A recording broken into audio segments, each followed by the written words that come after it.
शहद की मक्खियाँ हैं ये शहद की मक्खियाँ, और ये काट रही हैं, ये देखें ये, और लोग रुके हुए हैं और बहुत शदीद काट रही हैं। ये नज़र आ रही हैं आप लोग को, लोग गिर रहे हैं, बाइकें गिर रही हैं, एक अलग ही माहौल बना हुआ है।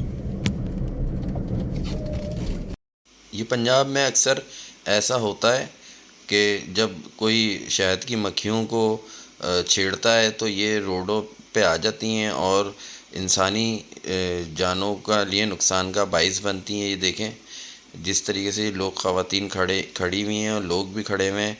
कुछ बाइकें इसमें गिर गई हैं, इतनी ज़ोर से ये काटती हैं कि लोगों के मुंह सूज जाते हैं और इनके जिस्म में घुस जाती हैं। तो इस तरह की चीज़ों से एहतियात करना चाहिए, ख़ास तौर से जब गन्ने की फसल कट रही होती है तो इन चीज़ों का एहतियात करनी चाहिए, वरना बच्चों को शदीद नुकसान पहुंचता है और ख़वातीन के लिए भी नुकसानदायी है।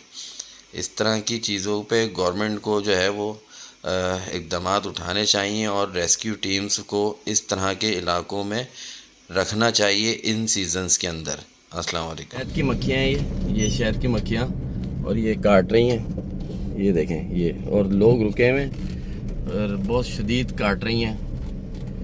ये नज़र आ रही हैं आप लोग को, लोग गिर रहे हैं, बाइकें गिर रही हैं, एक अलग ही माहौल बना हुआ है।